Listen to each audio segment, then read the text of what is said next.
नमस्कार, question our में आप सभी का बहुत बहुत स्वागत है। मैं मनीष कुमार वर्मा, एशियन 24/7 देख रहे हैं। बिहार में नीतीश ने जातीय सर्वे का दांव क्या चल दिया, सियासी पारा चढ़ गया, क्योंकि बिहार में कितना अगड़ा है और कितना पिछड़ा है ये अब साफ हो चुका है। इसी रिपोर्ट की बदौलत इंडी गठबंधन 2024 के चुनावी ताल ठोकने की कवायद में जुटी है। वहीं बिहार की सियासत की आंच उत्तराखंड में भी पहुंच गई है और यहां फिर से विपक्ष जातिगत जनगणना की मांग उठा रहा है, लेकिन बीजेपी अपने स्टैंड पर पहले की तरह क्लियर है। ये रिपोर्ट देखिए।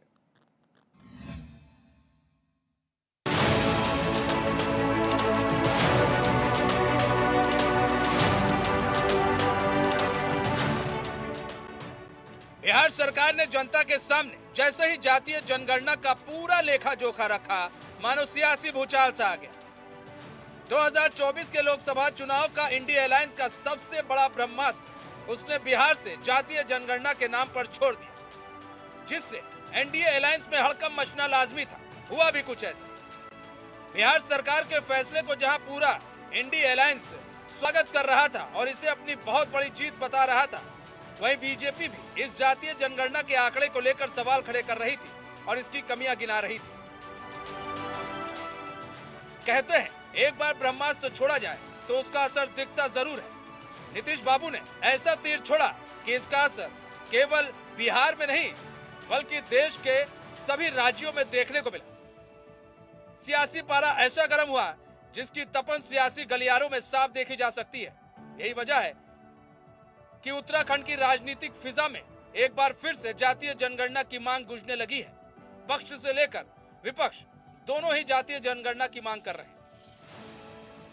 जातीय जनगणना को लेकर कांग्रेस ने अब एक नया पैंतरा आजमाते हुए शिगुफा छोड़ते हुए कहा है कि कांग्रेस अगर सत्ता में आती है तो वो जातीय जनगणना कराएगी, लेकिन बीजेपी जानबूझकर जातीय जनगणना नहीं कराना चाहती है। समस्त कांग्रेस पार्टी चाहती है कि जिसकी जितनी आबादी है उसकी उतनी हिस्सेदारी, उसकी उतनी भागीदारी होनी चाहिए।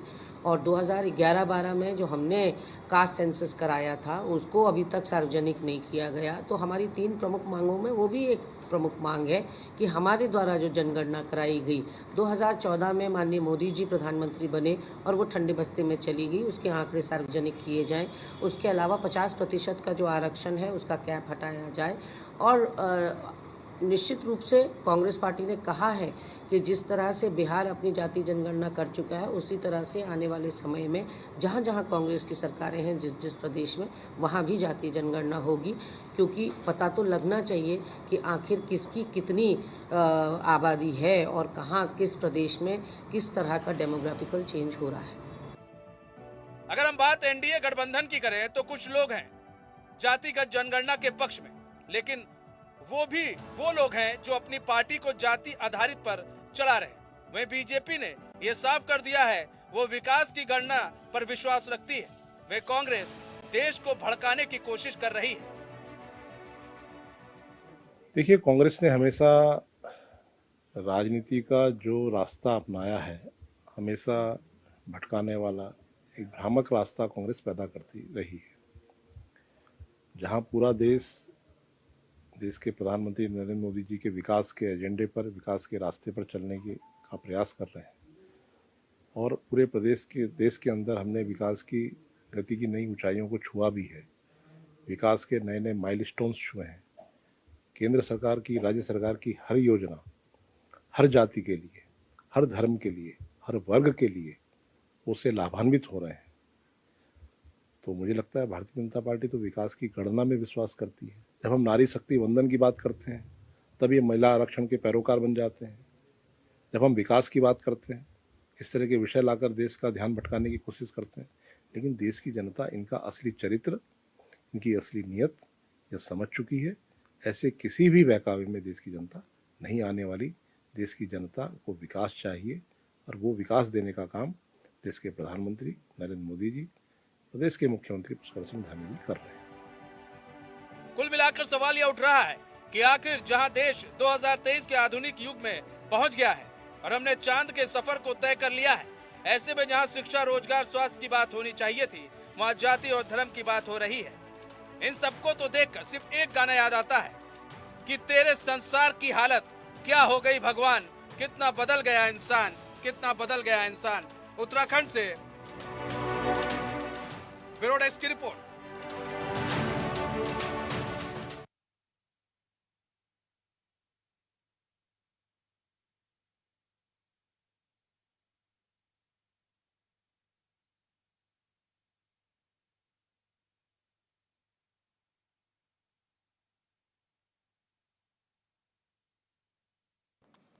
यहाँ पर देखिए, सबसे बड़ी चीज ये है कि जातीय जनगणना की मांग तो विपक्ष के द्वारा की जा रही है, लेकिन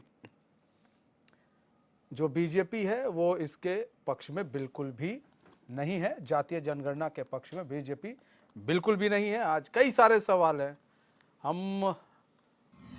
हमारे साथ जो मेहमान मौजूद हैं हम उनसे उन सवालों का जवाब जानेंगे। हमारे साथ संजीव वर्मा जुड़ चुके हैं, बीजेपी प्रवक्ता आशीष नोटियाल जुड़ चुके हैं, कांग्रेस प्रवक्ता उमा सिसोदिया जुड़ चुकी है, आप प्रवक्ता है।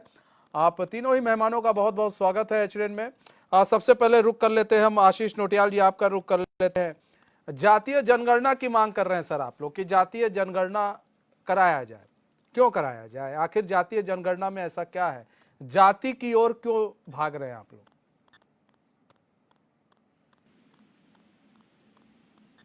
आशीष नोटियाल जी, आपको हमारी आवाज आ रही है? बिल्कुल आ रही है। आपको आ रही है मेरी आवाज? जी आशीष भाई बोले। हेलो।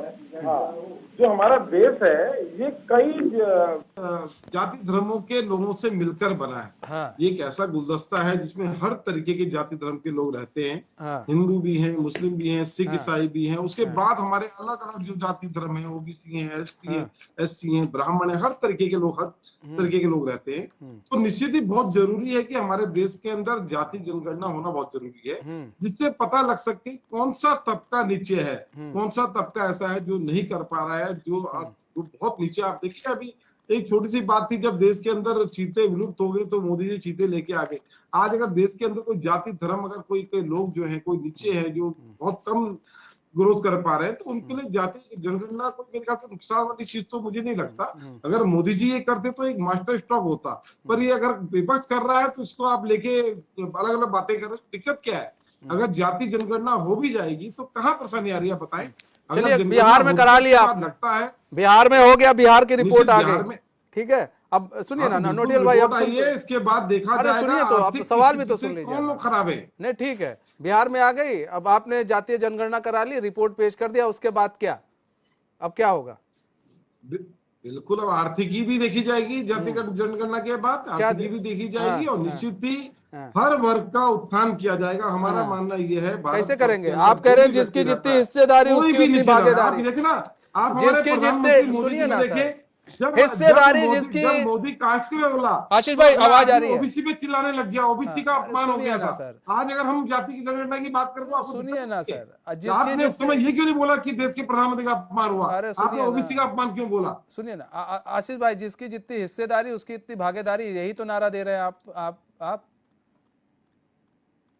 निश्चित ही देखें, जाति जनगणना होने दें। अरे सर, हम जब हम पूछते हैं तो आप जलेबी की तरह घूमा मत कीजिए, हाँ या ना में जवाब दीजिए। जिसकी जितनी हिस्सेदारी उसकी उतनी भागीदारी का नारा दे रहे हैं ना आप। बिल्कुल, अभी देखा जाएगा किसकी। फिर वही बात, फिर आप घुमा दिया जलेबी की तरह। आप पहले देखिए। अरे महाराज, आप लोग कह रहे नारा दे रहे हैं जिसकी जितनी हिस्सेदारी, हम पूछते हैं आप कहते हैं, फिर आप फिर बोल दो तो फिर आप बोलेंगे लो जी लगे। सर, आप तो ये भी नहीं बता पा रहे ना, आप कह रहे हैं ना जिसकी जितनी हिस्सेदारी उसकी उतनी भागीदारी, यही नारा ना।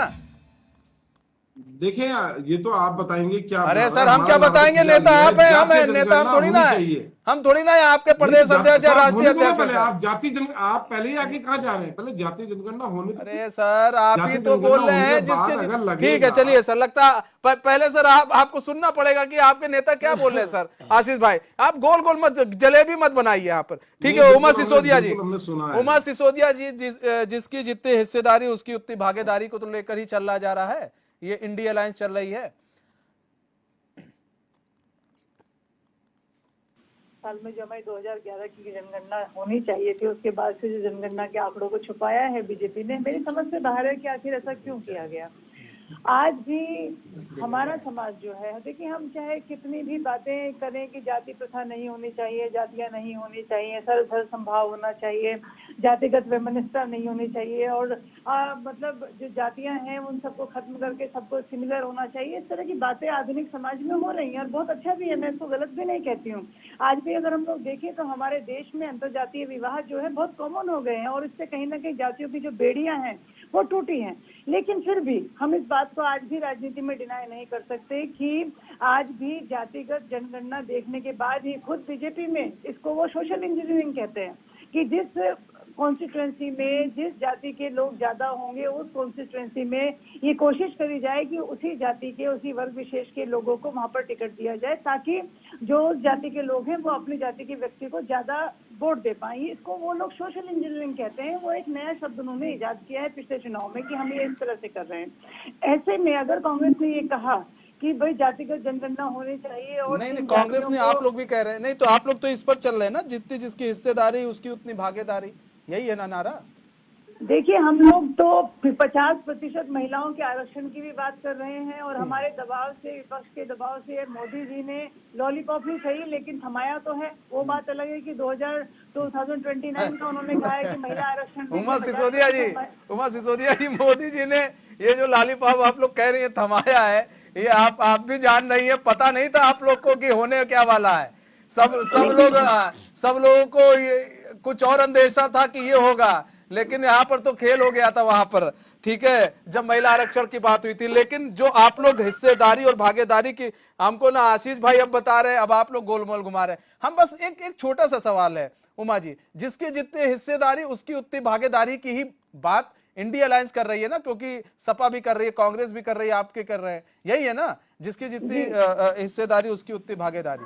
ठीक है, आपने कम से कम बताया तो बोला तो ठीक है। हम संजू भाई आपके पास आएंगे, लेकिन आशीष टोटियाल जी एक छोटा सा सवाल है। आशीष भाई, हिस्सेदारी का मतलब आप समझ रहे हैं? भागीदारी हिस्सेदारी का बिल्कुल समझ रहे हैं। ठीक है, समझ रहे हैं, बिल्कुल समझ ठीक रहे है। हैं। अच्छा ये बताइए कि देखिए, नहीं मैंने राहुल गांधी जी का बयान भी देखा है और सुना भी है ना? उन्होंने ये कहा था कि हम जो है जातीय जनगणना कराना चाहते हैं, उसके बाद हम उसकी आर्थिक जनगणना कराएंगे। सर सुन तो ले, नहीं उन्होंने वर्ग उससे जितना पहले नीचे अगर है, हिस्सेदारी भागीदारी तो की उसके बात सुनी उत्थान कि के नहीं? काम करेंगे। भागीदारी जो हिस्सेदारी की वर्ग बात नीचे सुनी है, कि नहीं? आप जिस एंगल में डिबेट जा रहे हैं गलत जा रहे हैं। आप कुछ और बोलना चाह रहे हैं, मैं वो आपको बता नहीं अरे रहा सर हूं। लेकिन हम आप कैसे डिबेट कुछ को और गलत एंगल में बोलेंगे? जा रहे हैं। नहीं, आसिफ आप भाई, कुछ और बोलना चाह रहे हैं। एक बात है, हम कह रहे हैं जो नीचे तबका है उसको उठाने का हम काम करेंगे। आप उसको कहीं और ले जाना चाह आपके रहे हैं। प्रवक्ता भी वो वही आपकी कह रहे हैं तरफ से सर। आप कहाँ जाना चाह रहे हैं डिबेट हम को? तो सिर्फ सवाल पूछ रहे हैं, आप बता नहीं पा आप रहे, कुछ और गोल गोल कोशिश घूमे।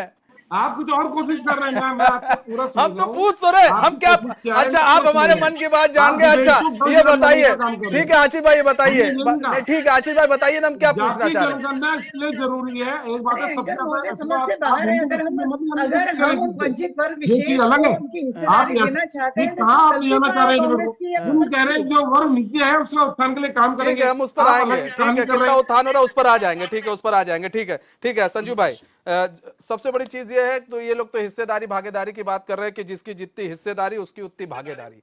जातीय जनगणना की बात कांग्रेस ने भाई अब वो हर मंच से कह रही है कि अगर हम सत्ता में आते हैं तो हम जातीय जनगणना कराएंगे।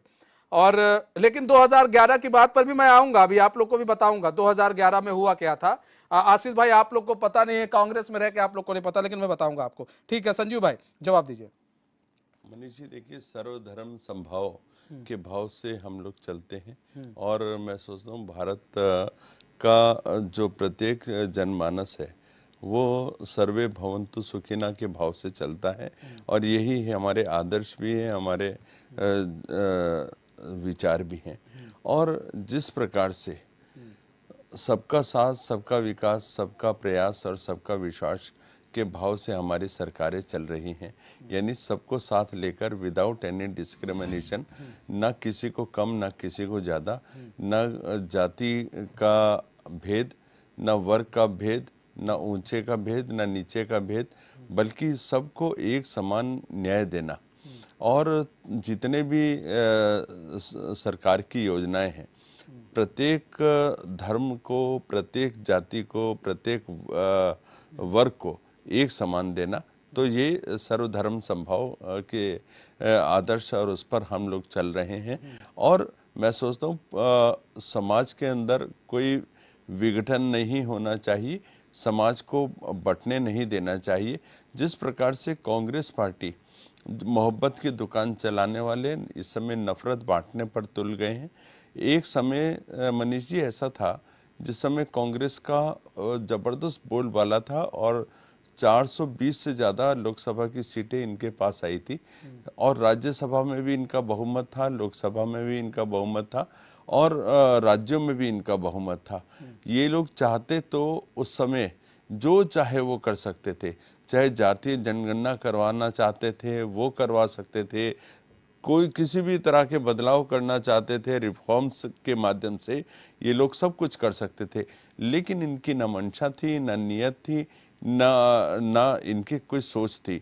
और आज जब ये सत्ता में नहीं है और इनको ये दिखाई दे रहा है कि माननीय मोदी जी का जो इस समय हमारी सरकार केंद्र की 10 सालों से चल रही है और जो विकास के नए नए आयाम सरकार ने छुए हैं, तो विकास के जो आयाम हैं उसके ऊपर ये लोग अपने आप को धत्ता महसूस कर रहे हैं। ये लोग इनको दिखाई दे रही है हमारे हार पूरी तरह सुनिश्चित है, तो हम आखिर ऐसा क्या कौन सा कार्ड लेकर आएं।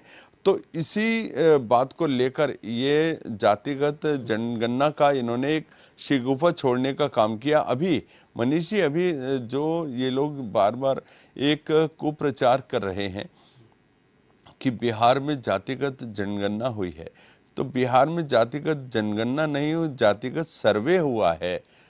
वो एक सर्वे था, वो जनगणना नहीं थी।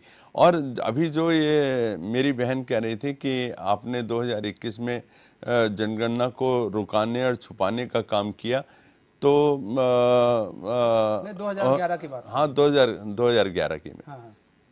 तो उमा जी देखिए, 2011 में भी हमने 2011 में कांग्रेस की सरकार थी, आप उनसे पूछिए।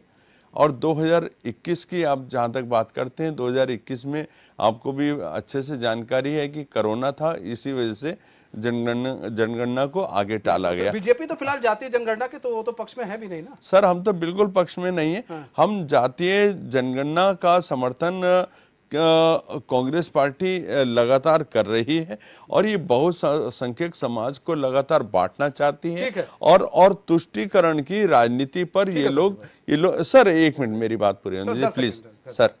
तुष्टीकरण की राजनीति पर ये लोग लगातार चलते रहे। जब इनकी यूपीए की सरकार थी, इन्होंने कहा था कि देश के संसाधनों पर पहला 12% का अधिकार अल्पसंख्यकों का होगा। मैं इनसे ही पूछना चाहता हूं, आपने कौन से अल्पसंख्यकों का विस्तार किया, कौन से उनका जीवन को ऊंचा उठाने का काम किया, कौन से उनको शिक्षित बनाने का काम किया, कौन से उनको रोजगार देने का काम किया? ये सब कुछ आपको बताना चाहिए। सर 5 सेकंड में बंद करो। 70 सालों तक सत्ता आपके हाथ में थी, तो आपने ये काम उस समय क्यों नहीं किया? आज जब सत्ता से बाहर हैं आप, एक छटपटाहट की स्थिति में आप लोग हैं, तो इस तरह के छटपटा रहे आशीष भाई, आप लोग छटपटा रहे हैं। बिल्कुल। सवाल और ये है सर तभी तो मोदी जी आके चक्कर काट रहे हैं, मंदिरों के दर्शन कर रहे हैं, भगवान 5 सेकंड सर, आशीष जी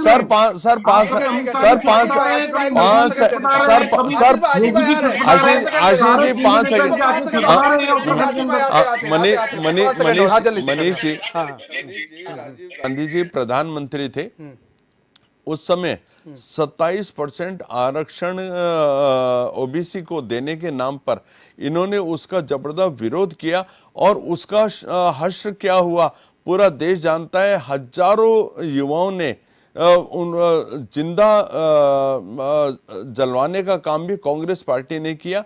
ये लोग युवाओं को उकसाते थे, ये इन लोगों ने उकसाने का काम किया और हजारों युवाओं मौत हो गया। ठीक है आशीष नोटियाल जी, देखिए आशीष भाई सवाल ये है, सवाल ये है कि देखिए प्रधानमंत्री नरेंद्र मोदी कहते हैं भाई अगर आपको करना है, उद्धार करना है तो गरीबों का कीजिए।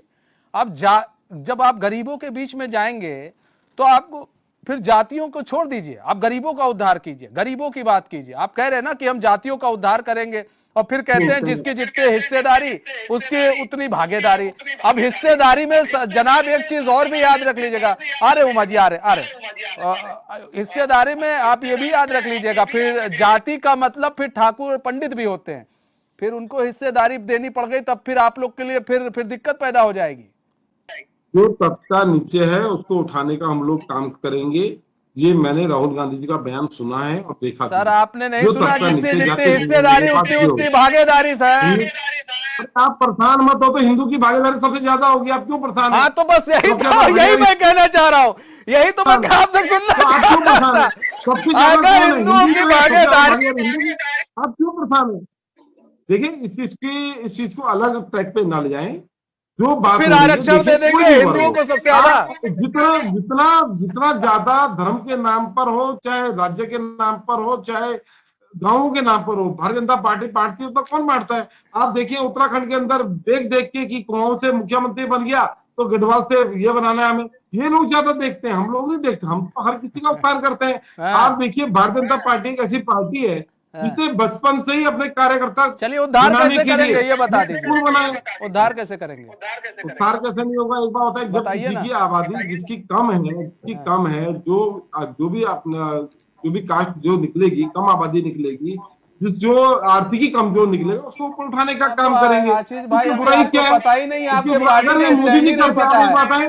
आशीष भाई आपको अपने पार्टी का स्टैंड ही नहीं पता अभी तो। जब इन्हें अपने गाली खाई तो कहते हैं ओबीसी को पड़ी थी गाली, मुझे नहीं पड़ी, ये गाली ओबीसी को पड़ी।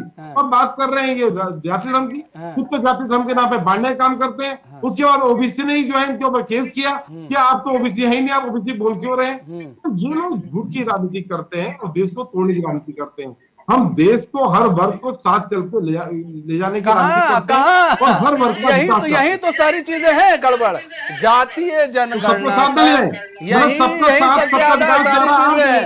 हम देखें भी ना, अंबानी अडानी दो देखे और ना देखे, देश के अंदर कई तबके ऐसे हैं, कई जाति ऐसी हैं जो विलुप्त हो रही हैं, उनको भी उठाने का काम करना है, उनको खत्म नहीं कैसे करेंगे सर? जितनी जिसकी हिस्सेदारी उसकी भागीदारी आप नारा दे रहे हैं, कैसे उठाएंगे? मैं यही जवाब चाहता हूँ। उत्तराखंड के अंदर एक बात है, अगर जाति जनगणना होती है पार्टियों की, अगर उससे ज्यादा है तो आप लोग पहले अपने पर तो स्टैंड रहिए, आपको तो यही नहीं मालूम पार्टी का स्टैंड क्या है। ठीक है उमा जी, ठीक है उमा जी। उत्तराखंड के अंदर पहाड़ी ज्यादा है और पहाड़ियों की हिस्सेदारी मिलने का परेशान क्यों है? सर पहले इंडिया अलायंस का पहले ये देखिए क्या है, स्टैंड क्या है। ठीक है उमा जी। मनीष जी, कांग्रेस के इस एक नारे की वजह से इस समय बीजेपी जिस तरीके से डिफेंसिव हो गई है, बैकफुट पर है, साफ दिखाई देता है कि बीजेपी को एक घबराहट हो गई है कि दलित वोट और मुस्लिम वोट अगर कहीं एक साथ मिल गया और पूरा का पूरा कांग्रेस के और इंडिया अलायंस के, जो हमारा इंडिया अलायंस है उस पर आ गया, तो ये लोग कहीं नहीं बचेंगे 2024 के चुनाव में। ये जो इनके जो पंडित बैठे हुए हैं, जो प्रखंड पंडित, राजनीतिक पंडित जिन्हें कहा जाता है, उन पंडितों ने उनको अच्छी तरह से समझा दिया है कि बीजेपी इस समय खतरे की घंटी बज चुकी है, क्योंकि इतना बड़ा ओबीसी का जो हमारा जो बैकवर्ड कास्ट का जो जातियों का जिनकी हम लोग बात कर रहे हैं इस समय, वो वोट और मुस्लिम वोट अगर एक साथ मिल गया तो आप लोगों को जीतने के लिए काफी मशक्कत करनी पड़ जाएगी। तो इस समय ये खतरा है। एक बार जब हमने इंडिया नाम रखा तब आपने भारत भारत करना शुरू कर दिया, वो आपकी दाल नहीं गली, सब लोगों को समझ में आ गया कि बीजेपी घबराई हुई है। और आज जातिगत जनगणना की जब बात हो रही है तो सारे राजनीतिक पंडितों के जो कयास हैं वो इस बात पर हैं। उमा जी हम यही जानना चाहते हैं कैसे आप आगे बढ़ाएंगी? जितनी जिसकी हिस्सेदारी उतनी उसकी भागीदारी के अगर आप बात कर रहे हैं तो आप आगे कैसे बढ़ाएंगे? हमें आगे बढ़ाने का जरिया बताइए। देखिए भाई साहब, सिंपल, बहुत सिंपल चीज है, मैं उसी बात को बार बार बोल रही हूँ। अगर जिन जातियों के बारे में हम लोग बात कर रहे हैं, हजारों सालों से दबी कुचली वो जातियां आज भी मुख्य धारा में बहुत कम हैं। अभी तक भी हमें वो केसेस दिखाई देते हैं, सुनाई देते हैं, जो हमारे आधुनिक समाज का जो माथा है वो शर्म से झुक जाता है। उस बात को आप डिनाई नहीं कर सकते।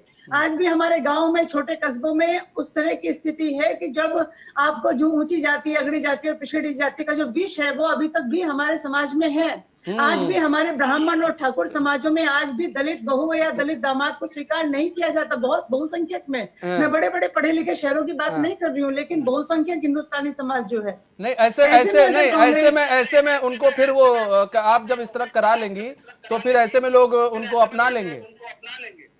देखिए पिछले 70 सालों से आरक्षण लागू है हिंदुस्तान में। क्या बीजेपी आरक्षण को हटाने की हिम्मत कर रही है? अगर ये सबके साथ और सबके विकास की बात कर रहे हैं तो बिल्कुल जीरो से शुरू कीजिए ना फिर। क्या बीजेपी आरक्षण को हटाने की हिम्मत कर रही है कि भाई नहीं, हमारे लिए सारी जातियां समान है, हमारे लिए पूरा हिंदुस्तान समान है? बड़ी बड़ी आप लोग साथ देंगे? आप लोग साथ देंगे आरक्षण हटाने के लिए कहेगी बीजेपी तो? देखिए, हम लोग आज भी उन वंचित वर्ग के साथ खड़े हैं, बिल्कुल बिल्कुल बहुत मजबूती के साथ उस वंचित वर्ग के साथ खड़े हुए हैं जो हजारों साल से दबा कुचला है और आज भी उसकी स्थिति कमोबेश आज भी आप देखिए उमा जी, आपने एक बड़ी अच्छी बात कही थी, लेकिन उस बात को अगर आप देखिए तो उसको भी बहुत, इस क्रोनोलॉजी को भी समझना बहुत जरूरी होगा। आपने कहा कि उत्तराखंड, माफ कीजिएगा, ठाकुर, पंडित और फिर ऐसे कई ऐसी जगह पर है जहां पर जो दलित कुचले लोग हैं वहां पर दबे हुए हैं और उन लोग का वर्चस्व है, लोग वहां पर शादी नहीं हो पाती है, तमाम तरह की बातें आपने कही।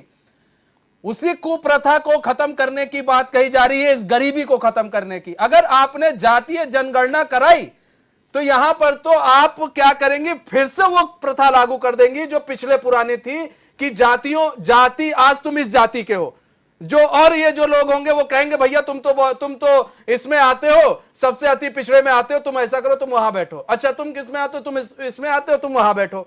ये तो आप लोगों ने फिर से बांटने का काम करेंगी ना। आपको हटाना है, आपको हटा नहीं, अगर आपको उनके बराबर बैठाना है किसी को तो आपको करना क्या है, उस गरीबी को हटा दीजिए ना। जो दंश जो है ना, जो लोगों के बीच में क्या है, जो दीवार है, वो गरीबी अमीरी की है मैडम, ये समझना पड़ेगा।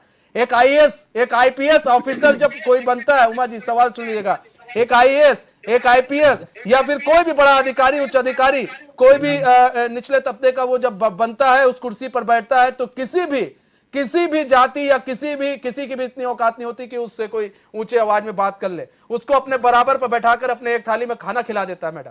तो हमें इस गरीबी को खत्म करना है। आप तो जातीय जनगणना को लेकर वैमनस्य पैदा कर देंगे, लोगों के अंदर एक अलग से विचारधारा पैदा हो जाएगी। मैं आपसे सिंपल एक बात का जवाब चाहती हूँ, हिंदुस्तान में जाति व्यवस्था जो है वो कितने हजार साल पुरानी है। वही मैं कह रहा हूँ मैडम, वही मैं कह रहा हूँ, उसी को खत्म करना है 2023 में कि हमको वही फिर लागू करना है। देखिए, हजारों साल से जो जातियां इस दंश को भुगत रही हैं और हम लोगों ने 150-200 साल पहले वो समय भी देखा है जब महिलाओं को जो ऊपरी वस्त्र है वो पहनने की भी इजाजत नहीं होती थी। आपको मालूम होगा, अब है ना, अब है, हमारा इतिहास देखा है जी, बिल्कुल हमने देखा है, हमने पढ़ा है बहुत करीब से। आईएएस की तैयारी की है मैंने मेरे बहुत करीब से पढ़ा है चीजों को, इसीलिए तो मैं कह रहा हूँ आज हम 2023 के समय में हैं। आज एक मर्द, आज आप डिबेट में बैठी हैं। मेरी समझ से बिल्कुल बाहर है। मैं एक बात कह रहा हूँ कि आज आप दो आदमियों के बीच में एक महिला, आप इन दोनों पर अकेले भारी हैं। आप बोलने पर आ जाए तो इन दोनों पर अकेले भारी हैं। तो आज आप कहां पहुंच गई हैं और ये आज जो इन लोगों के साथ कंधे से कंधा मिलाकर चल रही हैं। तो हमें यही बनाना है, ना कि हमें इस चीज को खत्म करना है। देखिए, ये सब ना यहाँ डिबेट पर बैठकर कहना बहुत आसान है, बहुत इजी है। मुझे शायद ईश्वर ने एक अच्छी फैमिली में पैदा किया जहाँ पे मेरे माता पिता प्रोग्रेसिव थे, उन्होंने मुझे पढ़ाया लिखाया और एक अच्छे परिवार में शादी हुई जहाँ पे पति प्रोग्रेसिव थे। तो मैं आज यहाँ पर आपके सामने बैठी हूँ। लेकिन क्या आप दावे के साथ कह सकते हैं कि हिंदुस्तान की हर औरत को ये आजादी तो मैडम यही तो मैं कह रहा हूँ।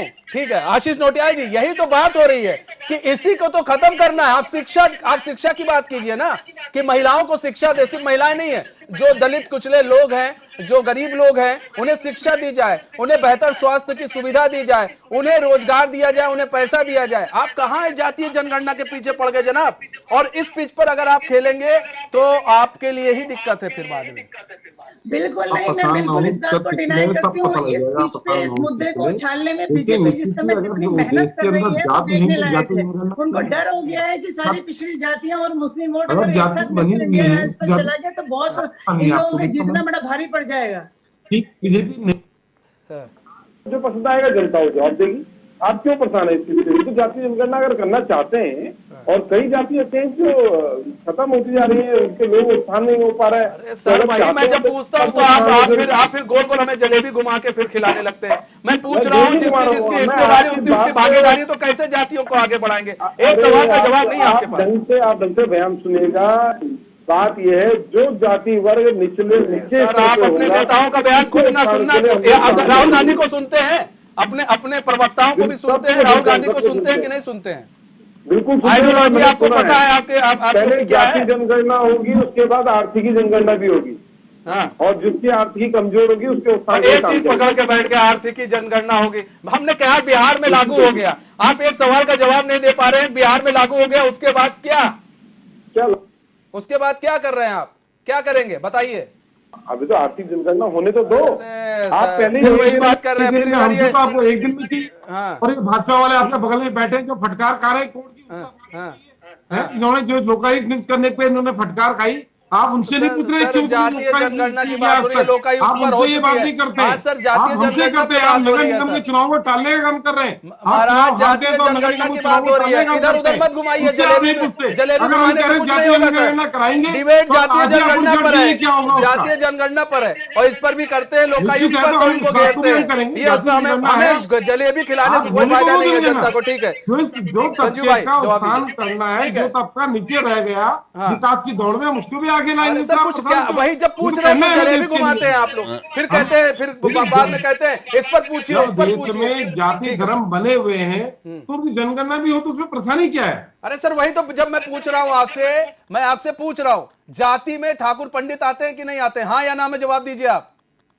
जाति में ठाकुर पंडित भी आते हैं, जितनी जिसकी हिस्सेदारी उतनी उसकी भागीदारी। अगर ठाकुर पंडित कहीं ज्यादा होते हैं तो उनको आप देंगे। पकड़े बैठ गए आप, एक बार पकड़े बैठ गए, हमने ये थोड़ी कहा हम आर्थिकी में उनको अरे ऊपर सर उठाएंगे। आप अपने पार्टी की पहले आइडियोलॉजी समझिए, या तो फिर ऐसे बोला ना कीजिए। ठीक है संजू भाई। मनीष जी देखिए, राजीव गांधी जी ने जिस समय मंडल कमीशन का ये मूवमेंट चल रहा था, 27% आरक्षण ओबीसी को दिया जाए, तो सबसे पहले कांग्रेस के बड़े नेता और कांग्रेस के प्रधानमंत्री राजीव गांधी जी ने इसका विरोध किया था। और ये कांग्रेस पार्टी जो अंग्रेजों के वंशज हैं, उन्हीं की नीति पर चलते हैं, डिवाइड एंड रूल कि विभाजन करो, और विभाजन का जो इनका नीति है कि भाई को भाई से बांटो, समाज में जाति को जाति से बांटो, और इस तरह से। और जिस तरह से अभी बात चल रही थी, अभी आप उमा जी कह रही थी कि गरीबी की आपने जो बात करी, तो हमारी पार्टी तो समाज के अंतिम छोर पर जो दबा कुचला व्यक्ति है उसका सामाजिक स्तर को ऊंचा उठाने के लिए तमाम जो योजनाएं हमारी सरकारें चला रही हैं, उनमें चाहे आप उज्ज्वला योजना देखें, 10 करोड़ 54 लाख ऐसे परिवार, महिलाएं जो चूल्हे में खाना बनाती थी, आज वो गैस के उनको गैस उपलब्ध है। और बड़ी बात यह है कि 500 रुपये सब्सिडी उनको मिल रही है, जो 903 रुपये का सिलेंडर है उनको 600 जिस तरह आपने बोला उनको 605 रुपए में उसकी बात कौन बताएगा? और याद आ रही है आपको? खाली उत्तराखंड में 3 सिलेंडर, उत्तराखंड में 3 सिलेंडर मुफ्त देने का काम। आशीष जी देखिए, मैंने आपके बीच में नहीं बोला, प्लीज। डिबेट का सही, फिर सही तरीके बोला तो उज्ज्वला योजना के साथ ये भी तो है। आप बता दीजिएगा, आपके पास जो डेटा है बता दीजिएगा, जो बता रहे हैं उसको सुन लीजिए। आप अपने बारे में आपका टर्न आएगा, आप अपनी बात रखिए, मैं बिल्कुल बीच में नहीं बोलूंगा। अब जो हमारी प्रधानमंत्री आवास योजना है, प्रधानमंत्री आवास योजना में करोड़ों लोगों को अपने घर दिए गए, शौचालय दिए गए। जो 70 सालों में जो काम नहीं हुए वो पिछले 9 वर्षों में हुए। आप किसानों की बात करें तो किसान सम्मान निधि से किसानों का जीवन स्तर ऊंचा उठाने का काम किया। सॉइल टेस्टिंग के माध्यम से किसानों को उनकी आय दोगुनी करने का काम हमारी सरकार के द्वारा किया गया। और आप ये देखिए, एक बड़े रिफॉर्म्स जो समाज के अंदर लाने का हमारी सरकार के द्वारा काम किया गया। साथ ही सामाजिक आज बात चल रही है जाति की, तो मैं वैसे तो मैं बात कर सकता हूं कि G20 के माध्यम से पूरे विश्व भर में भारत का जो मस्तक ऊंचा करने का माननीय मोदी जी ने काम किया। मैं सोचता हूँ वो मस्तक केवल मोदी जी का ऊंचा नहीं उठा, बल्कि 140 करोड़ देशवासी, उसमें आशीष नोटियाल जी भी हैं, उमा जी भी हैं, मैं भी हूं और हमारा पूरा देश, पूरा समाज है, उसमें सभी को गौरवान्वित महसूस अपने आप को करना है। सभी जाति धर्म के सभी लोग हैं, तो उसमें कोई डिस्क्रिमिनेशन नहीं है। और सेकंड राउंड में सर, सेकंड राउंड में आएंगे। आशीष नोटियाल जी देखिए, एक सवाल देखिए भाई, अब यहाँ पर जैसे अभी संजू भाई बता रहे हैं, इन्होंने अपनी योजनाएं गिनाई, ठीक है, अभी ये योजना कितनी कारगर सिद्ध हुई, कितनी नहीं हुई, वो अभी आप बता दीजिएगा। लेकिन कहने का मतलब ये है, ये योजनाएं किसके लिए थी? गरीबों के लिए थी, कि गरीबों का इससे उत्थान होगा। भाई अगर आप गरीबों को पकड़ेंगे, मतलब सीधी सी तौर से बात है कि आप क्या करना है, आपको जड़ पकड़ना है। आप लोग टहनी पकड़ रहे हैं, जड़ को पकड़िए, गरीबी खत्म कीजिए। अगर आपने गरीबी खत्म कर ली तो मेरे ख्याल से जो जाति की बात हो रही है यहां पर, जातियों का आपको सवाल ही नहीं उठेगा। आप भी कहेंगे ठीक है भैया, इनकी गरीबी खत्म हो गई, वो चाहे ठाकुर हो, पंडित हो, ब्राह्मण हो, शूद्र हो, बनिया हो, कोई हो, अगर इनकी गरीबी खत्म हो गई तो कम से कम आप लोगों के लिए ये तो होगा कि हाँ चलो ठीक है, गरीबी खत्म हो रही है, ये लोग आगे बढ़ रहे हैं। आप एक जाति को लाकर आगे रख देंगे। आज कल आप कह रहे हैं कि इतनी जातियां हैं, बहुत लोग नहीं जानते, उसको आगे रख देंगे। उसके बाद आप लोग ये नहीं बता पा रहे हम करेंगे क्या। हिस्सेदारी भागीदारी की बात कर रहे हैं, हम कह रहे यादवों की जाति, अगर यादवों को हिस्सेदारी ज्यादा हुई तो क्या उनको भागीदारी ज्यादा दे देंगे, उनको आरक्षण आप ज्यादा देंगे। फिर अगर लाला की अगर कम हुई तो आप कहेंगे आपको इतना दिया जाएगा, बनिया की कम हुई तो आप कहेंगे आपको इतना दिया जाएगा। सर आपको नहीं लग रहा है यहाँ पर चीजें बढ़ जाएंगी? इसको भी तो समझने की जरूरत है। नोटियाल जी देखिए, आपने बताया मनीष भाई, हम गरीब को पकड़े है ना, हम गरीब को पकड़े, हम जड़ को पकड़े। मोदी जी ने तो सीधा बीजी पकड़ लिया। मोदी जी ने समझदार निकले, उन्हें पता लग गया कि किस तरह गरीब आदमी का बेवकूफ बना सकता हूं मैं। उन्होंने सीधा बता दिया कि जब मैं आऊंगा तो सबको आवास मिलेंगे, और आवास ऐसे नहीं कांग्रेस टाइम जैसे जल में नल और लाइट और क्या क्या सपने दिखाए थे, और सारे सपने तोड़ने का काम और सौगंध दिखाई दी कि 2022 अगस्त तक हर किसी को अपना घर होगा। लोगों को घर न देके, जिनके घर थे उनको भी उजाड़ने का काम किया है तो माननीय प्रधानमंत्री नरेंद्र मोदी जी ने किया है।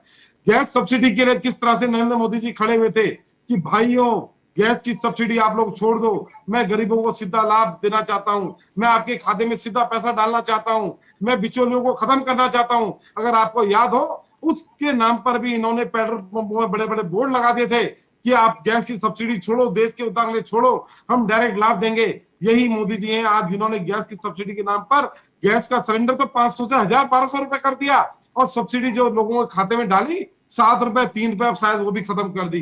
ये काम माननीय नरेंद्र मोदी जी ने किया है। आवास योजना के नाम पर गरीबों को लूटने का काम इन्होंने किया है। पेट्रोल जो 35, 40, 50 लीटर का पेट्रोल था उसे 100 रुपए पार कर दिया। आप क्या गरीबों के लिए आपने काम किया? आज आप देखें दालें खाना कितना मुश्किल हो गया गरीब आदमी के लिए। 150 रुपए किलो दाल हो चुकी है। सब्जी की देखिए आप, 80 रुपए किलो सब्जी, गोभी 80 रुपए किलो पहुंच गई। सब्जियां देखिए कितनी महंगी हो गई हैं। हर चीज में आपने महंगाई कर दी। आप करें आपने गरीबों के लिए काम किया, क्या काम आपने गरीबों के लिए किया? तो समझ में भी आता, लेकिन जातीय जनगणना सर नहीं कर सकता 2.5 घंटे में। आशीष भाई आपने जो मुद्दा उठाया ये वाजिब मुद्दा है, इसे समझा जा सकता है। लेकिन ये जो है ये जातीय जनगणना का मुद्दा आप लोग उठा रहे, फिर ये वाजिब नहीं हो जाता। भाई इसलिए नहीं आ रहा, ये आपके समझ में इसलिए नहीं आ रहा कि इसकी घोषणा जो है कांग्रेस पार्टी ने करी है। अगर भारतीय जनता पार्टी इसकी घोषणा करती तो सबसे आगे आप ही खड़े होकर कैसे उत्थान कर दिया। सुनिए ना, आप भेदभाव न करें, आप भेदभाव न करें, आप भेदभाव कर रहे हैं। मोदी जी ने अंतिम गांव को पहला गांव कहा तो सबसे ज्यादा खुश आप हुए कि देखो मोदी जी ने अंतिम को पहला बना दिया। और जब मोदी जी गिनती में 100 से 1 तक तो आपकी तब भी आप खुश होंगे। अरे सर सुनिए ना, लोग देश को लूट रहे हैं, देश को लूट रहे हैं, देश की जनता को। आशीष भाई सुनिए, जब खुशी होती है, जब कोई गरीब ना, जब गरीब के घर पर छत मिलती है उसको, और जब उसके बच्चे उस घर के बाहर किलकारी मारते हुए खेलते हैं ना उस घर के बाहर, तब हम लोग को भी खुशी होती है, संतोष होता है। चलो गरीबों के लिए एक घर बना। हम नहीं कह रहे हैं कि सब गरीबों को दिया गया, लेकिन मुझे जितना बताएं दिया कैसे आप घर गया, देंगे? सुनिए ना सर, नहीं आप मुझे बताएं, 40-50 घर दिया गया है सर, लखपति कितना दीदी योजना घर बनाई दिया गया है उन्होंने। सर? इन झूठे लोगों ने लखपति दीदी योजना मतलब बैठे बैठे सपने में ठीक है। लखपति बना दिया। ठीक है। क्या है योजना? किसको पता है योजना कैसे लाभ मिल रहा है? हाँ। आपको पता है? हाँ। झूठ बोलते हैं लखपति लखपति, हाँ। लाखों में लोगों को खेलना सिखा ठीक दिया। है, 15-15 लाख उमा खाते में जी, यूं ही आ जाएंगे। ठीक है, झूठ आ रहा बोलने है का काम भाई। करते हैं लोग। उमा जी, इतना भाई ढिंडोरा भाई आशीष भाई जो है, इतना तो सब पीट दिए जातीय जनगणना को लेकर। और राहुल गांधी ने प्रेस कॉन्फ्रेंस भी की, अभी जल्दी की थी उन्होंने 2-3 दिन पहले। उससे पहले कर्नाटक में हो भी चुका था, लागू कर देते। हम लागू करेंगे करेंगे का किसी चीज का इंतजार है? लागू कर देते कर्नाटक में। देखिए, इस समय जातीय जनगणना को लेकर बीजेपी पार्टी जो बवाल मचा रही है, उससे साफ जाहिर होता है। मैं अपने उसी बयान को दोबारा से दोहराना चाहूंगी कि बीजेपी को ये डर सता गया है कि अगर कहीं ये जातियां जो पिछड़ी जातियां हैं हमारे हिंदुस्तान की, जिनके बारे में जो आज इंडिया गठबंधन बात कर रहा है और आप लोग मजबूर हैं इस विषय पर डिबेट कराने में, और मुस्लिम वोटर अगर एक साथ आ गया तो बीजेपी नहीं जीत पाएगी। इस बात के पूरी आशंका बीजेपी को इस समय हो चुकी है। और जिस तरीके से बीजेपी इस विषय पर अवसर धर्म संभाव की बात करती है, आधुनिकता की बात करती है, तो मैं आप बीजेपी से पूछना चाहती हूँ कि भाई पिछले 10 साल से आप लोग सत्ता में हैं, आप लोग क्यों नहीं गरीबी हटा पाए? आपको क्यों अगर लग रहा है कि गरीबी पर मुस्लिम आपको वोट करेंगे? आपको ऐसा क्यों लग रहा है? आपको ऐसा क्यों लग रहा है मुस्लिम से आपको वोट करेंगे? देखिए, हम लोग जिस तरीके से पूरे देश में सर्व धर्म संभाव की बात करते हैं, सर्वधर्म संभाव नहीं, बहुसंख्यक का अपमान करते हैं आप लोग। बहुसंख्यक का अपमान करते हैं, भगवा विरोधी हैं आप, भगवा से जलन है आपको, भगवा से नफरत करते हैं, हिंदू से नफरत करते हैं आप, हिंदू से नफरत करते हैं।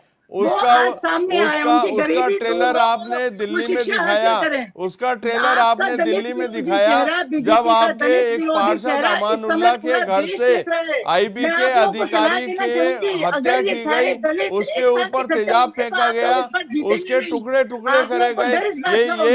ये आपका तुष्टीकरण ट्रेंड दिखाई देता है और ये आपका भगवा के प्रति नफरत दिखाई देती है। आप लोग घबरा गए हैं पूरी तरह से। आप लोगों को लग रहा है कि सारे दलित अगर एक साथ इकट्ठे होकर इंडिया में चले गए तो आप लोग का क्या होगा? अब आप लोग सामाजिक समरसता की बात कर रहे हैं। मैडम आप ये बताइए, आप सीधा सीधा समाज को बांटने की बात कर रही हैं, आप सीधा सीधा समाज को बांटने की बात कर रही हैं, समाज को बांटने की बात कर रही हैं आप सीधा सीधा। अराजक पार्टी है, अराजक पार्टी है, अर्बन नक्सलाइट्स हैं आप, अर्बन नक्सलाइट्स हैं आप। शर्म नहीं आती? कभी जेएनयू के उनके साथ खड़ी हो जाती हैं। आप वही हैं जो उत्तराखंडियों की तुलना कुत्ते से करती हैं। आपने ही बोला था, आपने उत्तराखंड की जनता की तुलना कुत्ते से करी थी। बोलिए हाँ या ना, बोलिए हाँ या ना, बोलिए हाँ या ना। जवाब आप पहले जवाब दीजिए, आप जवाब दीजिए हाँ या ना। बोला था ना आपने, बोला था ना आपने, आपने बोला था ना। उसी का परिणाम ये है, 70 सीटों पे लड़े, 68 पे जमानत जब्त हो गई आपकी। आपने बोला था ना, आपने बोला था। अरे स्वीकार कीजिए संजय भाई, हो गया ना, आपके बारे में सब चुप थे ना। हाँ ठीक है, लेकिन यहाँ पर जो मुस्लिमों की बात हो रही है, जब मुस्लिमों की अगर हम बात कर लें तो फिर बीजेपी कह देगी कि आप लोग अब करेंगे तो फिर खेलिए, फिर उसी पिच पर खेलेंगे। तो ये तो उसमें माहिर है बीजेपी। तो आपको भी मालूम है, आप लोग तो कहते आए शुरू से कि हिंदू मुस्लिम कराते रहते। 82 पर ये खेल लेंगे, फिर आप लोग जो बचेगा 18% पर आप लोग खेलिए, फिर उसी पिच पर खेलेंगे। तो यहाँ हिंदू मुस्लिम कहाँ आ गया मैडम? यहाँ पर आप कह रही हैं, बार बार कह रही हैं, आपको उमा जी मालूम है, आप बहुत एक प्रबुद्ध नेत्री हैं, आपको मालूम होगा। डरी हुई है, ठीक है, ये डरे रहे, इनसे कोई मतलब नहीं। डरी हुई है देश की। ठीक, एक मिनट संजू भाई, उत्तराखंड की जनता को क्या कहा था? संजू भाई आ जाएंगे, उत्तराखंड की जनता को आपने क्या संबोधित किया था?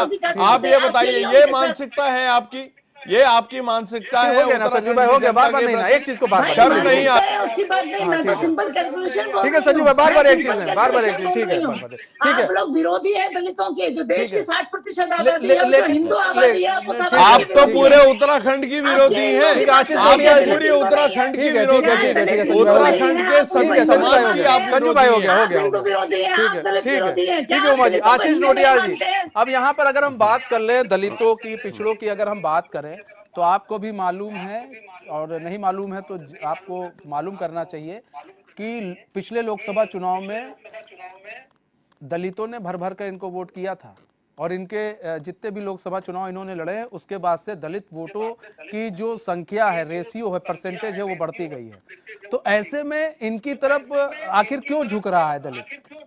ये तो दलित विरोधी हैं। आपने उस वक्त भी कहा था 2019 के लोकसभा चुनाव में दलित विरोधी हैं, तो आखिर क्यों दलित इनकी तरफ झुक रहा है, क्यों इनको देखना चाहता है?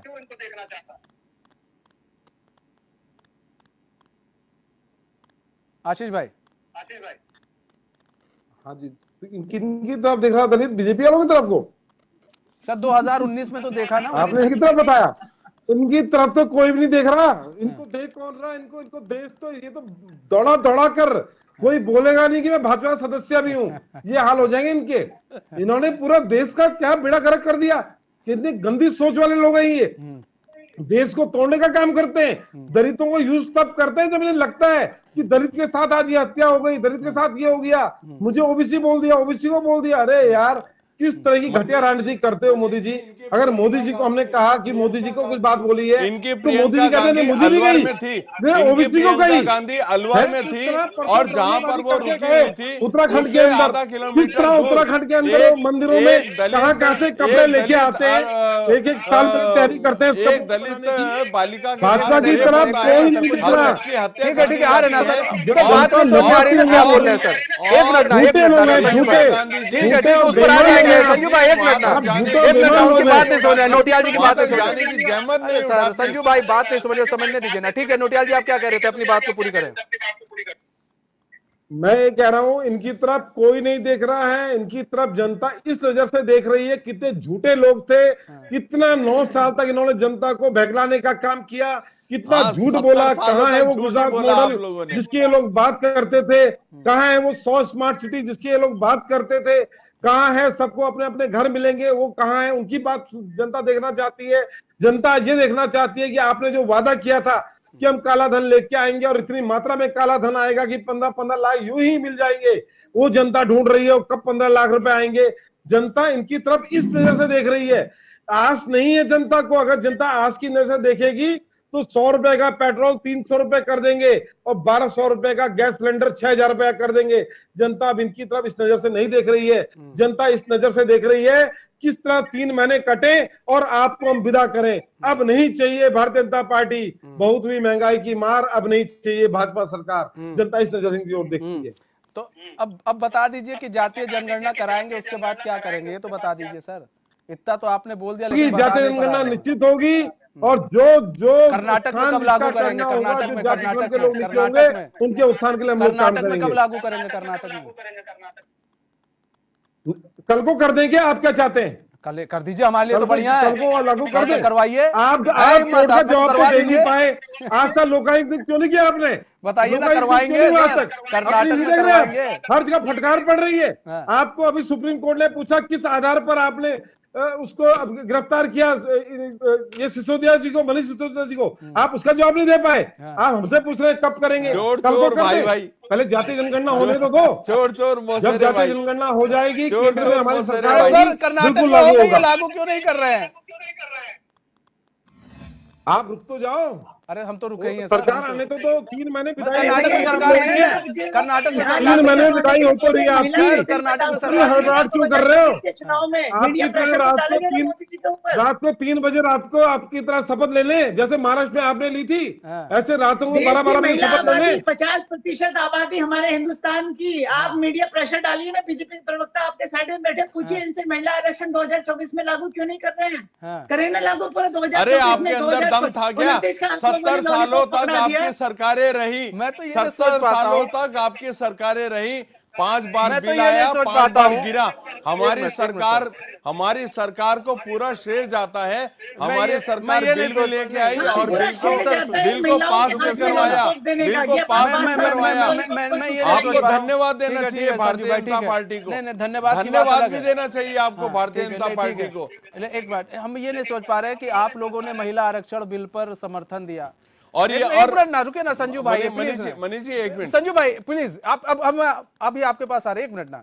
आप लोगों ने महिला आरक्षण पर समर्थन दिया, खुलकर समर्थन दिया। अभी आशीष भाई से पूछूंगा, आशीष भाई मुझे फिर जलेबी खिलाने लगेंगे, ठीक है, लेकिन फिर मैं भी पूछ लेता हूं। महिला आरक्षण पर समर्थन आपने आशीष भाई क्या सोच समझकर दिया था, मुझे ये बताइए आप।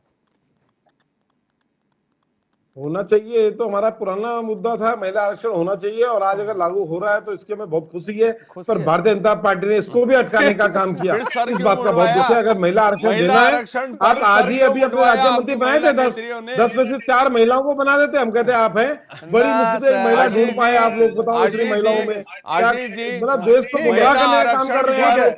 महिला आरक्षण आशीष पर भाई अभी आप महिला फिर वही नेत्रियों घूम ने गए। सर क्यों मुंडवाया? इस उमा बात जी, का भी आपको ठीक है, जवाब देना चाहिए। उमा जी, नहीं सर, देखिए महिलाओं ने अगर सर मुड़वाया है, अगर संजीव भाई, अगर यहाँ पर कुछ चल रहा है उत्तराखंड के अंदर, तो इसको आप लोग को भी समझना पड़ेगा कि आखिर क्या चल रहा है। सरकार को भी कुछ ना कुछ तो, कहीं ना कहीं कुछ तो कमियां हैं, उन कमियों को भी दूर करना आपकी जिम्मेदारी। आएंगे संजू भाई, लेकिन हम सबसे पहले उमा जी आपके आते हैं। संजू भाई, उमा जी आपके पास आ जाते हैं। महिला आरक्षण बिल जब पास हुआ था, हमें अभी आशीष भाई जलेबी खिलाते हैं पूरी बढ़िया, ठीक है, वो पता नहीं दाएं बाएं कहां चले जाते हैं। आप बताइए आखिर क्यों समर्थन किया था? देखिए, महिला आरक्षण बिल लागू होना चाहिए, इस बात की डिमांड महिलाएं हमेशा से कर रही थी, हम भी कर रहे थे। मैं भी इससे पहले की सभी डिबेट में इस बात पे बोला करती थी कि मोदी जी की वहां पर पूर्ण प्रभुत्व की सरकार है, आप चाहे तो महिला आरक्षण बिल पास कर सकते हैं।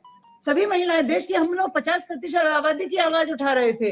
बीजेपी ने महिला आरक्षण बिल पास किया, लेकिन इतना पंगु महिला आरक्षण बिल आप कह रहे हैं कि 5 साल तक परिसीमन करेंगे, जनगणनाएं करेंगे। सवाल दूसरा आ जाता है, इसी पर सवाल दूसरा आ जाता है। उमा जी, जब आप लोगों के सामने महिला आरक्षण बिल रखा गया था, तो आप लोगों के सामने पूरा डाटा था, आप लोग उसको देख रही थी, कहाँ क्या कमियां हैं। अभी मैं कांग्रेस से पूछूंगा तो बताएंगे 2-3 कमियां हैं। हमसे कांग्रेस हमेशा मेरे से बात होती है तो बता रहे थे कि 2-3 कमियां थी। आप भी बता रही है कमियां थी, परिसीमन की बात कर रही है आप, तमाम तरह की बात कर रही है। सब कुछ आपको पता था, ऐसा नहीं है कुछ नहीं पता था। तो अगर जब सब आपको पता था, आप लोग महिलाओं के पक्ष में थी, तो आप लोग कह देते रुकेगा भैया, हम आएंगे तब कराएंगे। अब ये आपका डर था कि मोदी गवर्नमेंट उसको ऐसे समय लेकर आई, ना आप इधर जा पा रही थी ना उधर जा पा रही थी, वो आपके सामने रख दी कि भैया अब आपको तो करना पड़ेगा। अपनी आवाज को उठाया है कि इसके अंदर जो त्रुटियां हैं, जो कमियां हैं, उनको आप ठीक कीजिए और उसके बाद आप नहीं, उन्होंने बीजेपी ने चिल्ला चिल्ला कर मैडम लोकसभा में कहा था कि भाई ये ऐसे लागू होगा। उन्होंने कहा था, ये आपको भी मालूम है, ये नोटियाल जी को भी मालूम है, बावजूद इसके समर्थन क्यों दिया गया और इसको लेकर तमाम बहस भी किया गया था। सोनिया गांधी जी ने भी बोला, राहुल गांधी जी ने भी बोला, बावजूद इसके सिर्फ महिला नाम जुड़ा था और आप लोगों ने फिर उसका समर्थन कर दिया कि लोग ये ना कहे कि भैया हम लोग महिला विरोधी है। देखिए, हम लोगों ने उसमें अमेंडमेंट्स बताए हैं कि जो महिला आरक्षण बिल आप लोग पास कर रहे हैं, आप लोग ये सारे अमेंडमेंट इसके अंदर कीजिए। 5 साल का टाइम ले रहे हैं आप परिसीमन करने के लिए, आप जनगणना करने के लिए। मेरी समझ से बिल्कुल बाहर है कि जब आपने नोटबंदी लागू की, कौन सी जनगणना आपने करी? जब आपने कृषि कानून लागू किया तब आपने रातों रात लागू कर दिया, जब आपने जीएसटी कानून लागू किया तो आपने रातों रात कर दिया। ऐसे ही महिला आरक्षण बिल भी आप रातों रात लागू कर देते कि ठीक है 2024 आज रात से महिला आरक्षण बिल लागू है, इसके बाद जो भी चुनाव होगा उसमें महिलाओं को 50-50 ठीक है, 10 सेकंड सर, 10 सेकंड संजू भाई, 10 सेकंड। ये कि देखिए कुछ जो कमियां हैं, उन कमियों को भी दूर आप ही को करना होगा संजीव भाई। अगर देखिए आपने उठाया कि सर मुड़वा लिया, जो भी है, अगर भाई उनका विरोध का अपना एक तरीका है, उन्होंने विरोध किया है, तो इसे भी समझना पड़ेगा कि अगर कांग्रेस विरोध कर रही है किसी चीज को लेकर, तो देखिए ऐसे तो विरोध नहीं कर रही होगी, उस कमियों को भी दूर करना आपकी जिम्मेदारी है, उसको दूर कीजिए। आपको भी कांग्रेस के ऐसा देखिए, विपक्ष को एकदम मतलब ऐसे ही छोड़ देना ये भी ठीक बात नहीं है, उनको बैठाइए, उनको कमियों को दूर के। 10 सेकंड सर, समय हमारे पास कम है। मनीष जी देखिए, हमारी सरकार सबको साथ लेके चलने वाली सरकार है और जन भावनाओं का आदर करना भी किसी को सीखना हो तो भारतीय जनता पार्टी से सीखना चाहिए। अभी जिस तरह से कांग्रेस के प्रवक्ता, आम आदमी पार्टी के प्रवक्ता बड़ी बड़ी बातें कर रहे थे, तो आर्थिक रूप से पिछड़े हुए जो वर्ग है उसमें चाहे कोई भी जाति धर्म का कोई भी व्यक्ति हो, उसको 10% आरक्षण देने का काम भी भारतीय जनता पार्टी ने किया। 10.54 करोड़ उज्ज्वला गैस के सिलेंडर देने का काम भी भारतीय जनता पार्टी ने किया। 12 करोड़ शौचालय देने का काम भी भारतीय जनता पार्टी ने किया और अपना पक्का घर देने का काम भी भारतीय जनता पार्टी ने किया। ये मनीष जी देखिए, जो भी गड़बड़ी है, जो भी संशोधन की कहीं पर भी गुंजाइश होती है तो उसके लिए ऑल पार्टी मीटिंग हम लोग बुलाते हैं और उसमें जो भी अपने ग्रीवेंसेस होते हैं या जो भी अपने सुझाव होते हैं हम सबके सुझाव भी लेते हैं और उसके बहुत बहुत धन्यवाद आप सभी मेहमानों का हमारे साथ जुड़ने के लिए और अपना बहुमूल्य समय हमें देने के लिए। तो देखिए, जातीय जनगणना की बात है, इसकी आंच जो है अब दूर तक जाएगी और 2024 के लोकसभा चुनाव में इसकी आंच देखने को भी मिलेगी। बहरहाल हमारे इस खास पेशकश से बस इतना ही। मुझे दीजिए इजाजत और खबरों के साथ बने रहने के लिए देखते रहिए एशियन न्यूज़। नमस्कार।